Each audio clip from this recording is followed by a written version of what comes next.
I just finished what I think is my favorite book that I've read this year.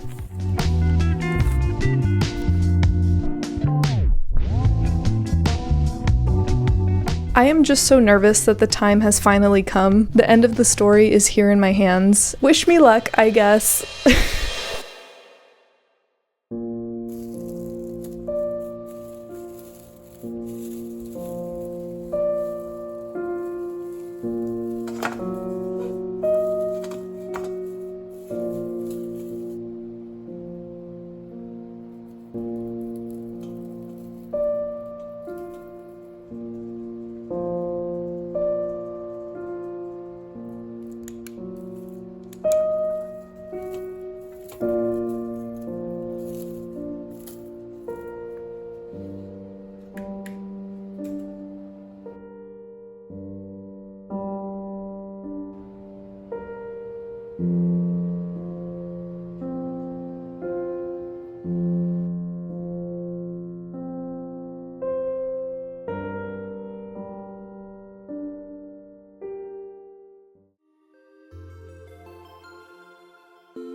I am so happy that it's October. Every year, this is the time where I just come to life. Like, there are so many fun and exciting things happening.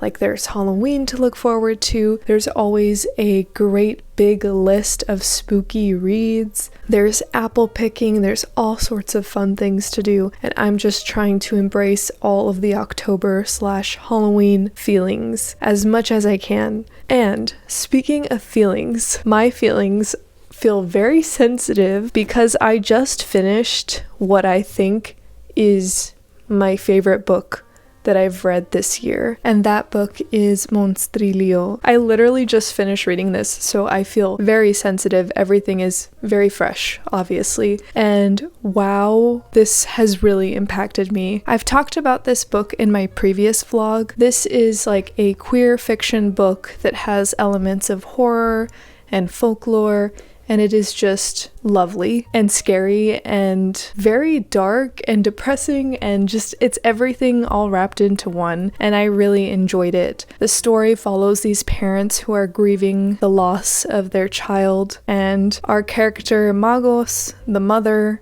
does something very drastic. She cuts out a piece of her deceased son's lung. She keeps it as if it were a good luck charm, and when she visits her mother's home to grieve the loss of her child, that is when she meets up again with the housekeeper who has known her since childhood, and she tells her all about this story where people have actually taken pieces of the human body, fed it, and from there a new being grew. And Magos she's going through it, you guys. She is deranged. She is totally chaotic. She cannot handle this grief. She cannot handle the loss of her son, and she takes this folklore story and runs with it. And from this lung starts to grow a little monster. The writing in this book is just so beautiful. There are so many paragraphs and one-liners that upon reading them, they just resonated so deeply within me, and it was instantaneous. And I love that feeling when reading a book, that feeling that you are connecting with the words on the pages and that it's no longer just ink on a page. It has gone into your brain and created this effect, and you're in it, you're in the story, you're listening to the characters, empathizing with them, seeing pieces of yourself, and maybe thinking differently after you close the book. And I really enjoy that this book also has multiple narrators. There are 4 main characters in this story, and they each have their own section, and getting to see these different perspectives really adds value. It adds so much depth to the story. It's wonderful. It was so powerful. I'm going to be thinking about this book for quite a while, and honestly, I think I am sticking with my statement earlier that this is the best novel I've read this year so far. Before this, it was Lonely Castle in the Mirror, which is also a phenomenal book, but this just, I don't know, it has just taken over my brain. I literally read over half of the book in one sitting. I just couldn't put it down, and I love the experience that it gave me, the feelings it gave me, although they are heavy. I'm gonna have to call it. I'm not gonna read any more tonight. I thought about doing that, but I'm just gonna unwind and go to bed and sit with this for a bit. I'll see you in the next clip.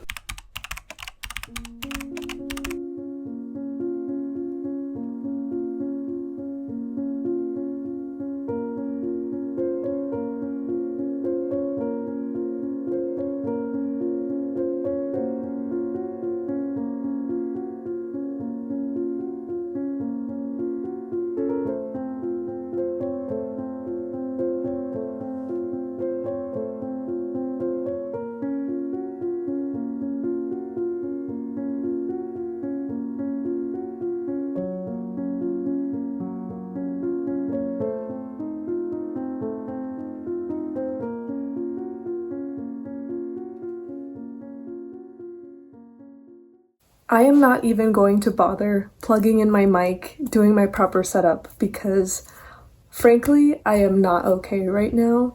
I just binge read 3 volumes of Requiem of the Rose King, and I feel distraught. I feel like this series has just grabbed my heart, squished it, and just did this to it and threw it away. I am in the clutches of this series, and I'm almost done. I only have 2 more volumes left to read, and I ordered them already, so they're on their way to destroy my heart. And that's it. I just wanted to give you this quick, raw, found footage update. I'm gonna go to bed now. Somehow.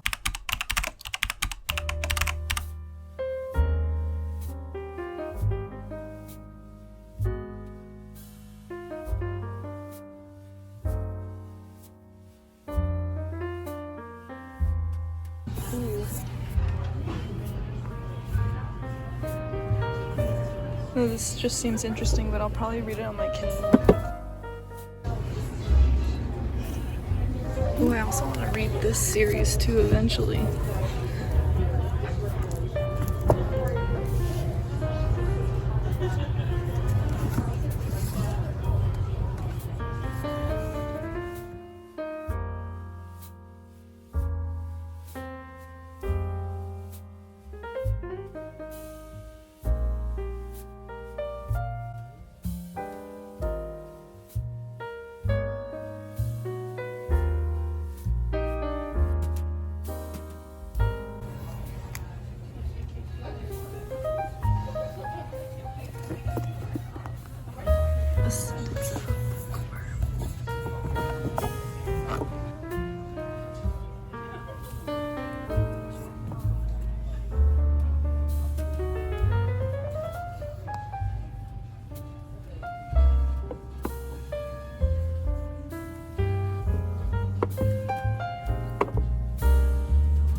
Hello reader friends, I have a fun manga haul to share with you guys. I recently went manga shopping. I went to Barnes & Noble and picked up some fun titles, so I'm going to share that with you guys. And I also got some manga mail today, so I'm also going to be sharing that with you guys. So let's go ahead and get started. So I went to Barnes & Noble recently, and the main reason why I went is because I recently renewed my membership and I needed to get my tote bag.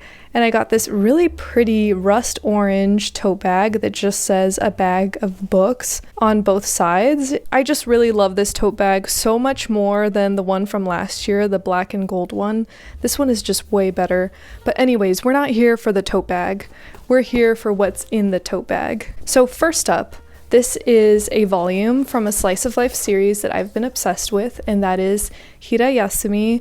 I am so excited for this new installment in the series. I really gushed on this series the first time I read it, and it seems like a lot of other people also enjoyed it because when I went to the store, this was the last copy on the shelves. So I'm very happy that I was able to snag this. And also in this bag, I have 2 volumes of a fun, cozy slice of life cooking series, and that is Witch Hat Atelier Kitchen. I really enjoy this spin-off series because in the main story, our characters are not exactly in cozy situations. I've often heard Witch Hat Atelier described as a cozy series, and that is just not the case. But thankfully, this spin-off exists and gives us all of those cozy feelings. I really love that in this series, we get quiet moments between Kifri and Alrugio. It's really sweet to see them talk over meals and just hang out while the girls are sleeping or busy studying. It's a really cute, cozy spin-off, as I've said multiple times already. And lastly, we have a shonen title. This one, I love the cover for this one. If I would have seen this cover as a teenager, my self-esteem would have been much higher. This is volume 3 of Bless. I love this cover. It is so striking, and I love that the character here has like braces with rubber bands. I had the same setup, guys. I was that kid with chunky braces and these huge rubber bands clamping my mouth shut. Which is probably why I yap so much, because it just feels so nice not to be restrained by rubber bands. But that is besides the point. This is a fun, action-packed, slice-of-life makeup series. It is an amalgamation of a lot of great things, and I'm really enjoying it. I love this series so much because I enjoy makeup as an art. I just think it is one of the most fun mediums, and I really wish I had talent in applying makeup. So getting to read this is so much fun, seeing these aspiring makeup artists rise in talent and skill.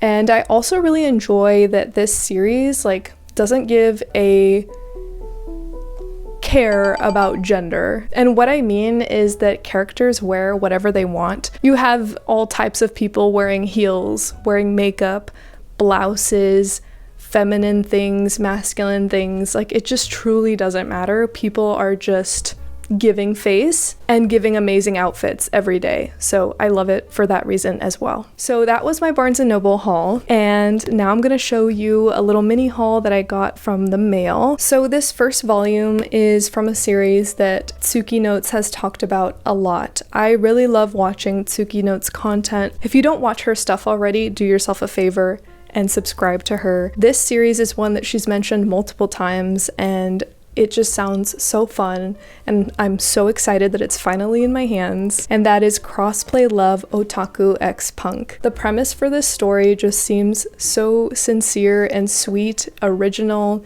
and funny, and I'm just really excited to read it. It is about this character who falls in love with this girl who works at a maid cafe, but he is such a shy and nervous wreck. So he decides to cross-dress in order to talk to her. And he doesn't realize that this girl he has a crush on is actually a boy cross-playing. And he cross-plays because he also feels more comfortable talking to people in this girl form. It just seems like it's going to be such a silly love comedy, and I'm excited to get started on this. Okay, so that was the Happy Lovey-Dovey series that I got. And this other series, you probably already know what it is. I have the final volumes of Requiem of the Rose King, volumes 16 and 17. These are used from thrift books, and they look pristine. That is besides the point. I am avoiding the elephant in the room. I'm going to read these today, and I am so excited, but also so extremely nervous, because this has been one of my favorite manga series this year. The end of the story is here in my hands, and I am just very eager to read it. I'm going to just stop talking and do that, and then I'll update you guys, let you guys know what I think. Of course, without spoilers. Wish me luck, I guess.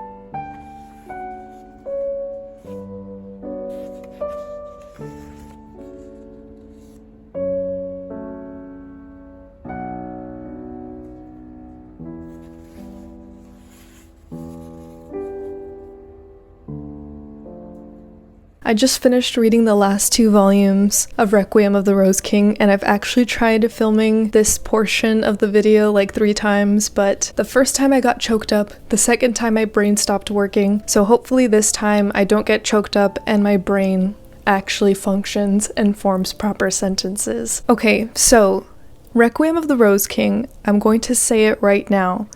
This is masterful storytelling. When I say I want to read a story, I mean this kind of story. I want it to be so intense, and I want it to hit me like a truck. I want to feel what these characters are feeling as close as I can, which is difficult because this is paper and I'm not in this story. But Ayakano just did such an amazing job with this series. I felt so attached to the characters. I felt so invested in the story. Oh my god. This manga series broke my heart hundreds of times. It's also just very beautifully written. It is a tragic story, so don't get me wrong. It's not a fluffy, feel-good story, but it is just so well done. The way that parts of the story move and work together is just incredible. And it's one of those series that you could reread multiple times and see it from different angles, and I think you can get a ton of satisfaction from it. This is a series I'm definitely going to be rereading multiple times. I am just so happy that I've read this, despite the fact that it's made me very sad at the same time. But yeah, I just wanted to share my personal experience with this story. I really enjoyed it a lot.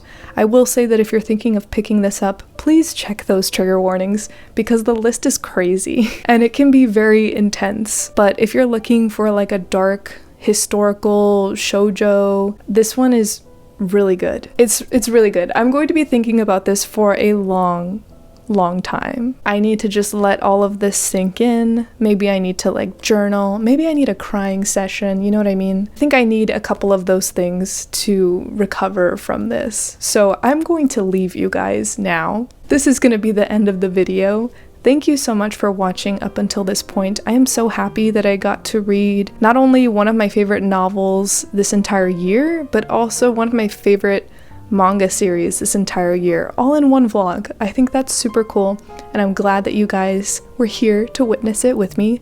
Thank you so much. I hope you guys enjoy some great reads, some great fall weather, and I'll see you in the next one. Bye-bye!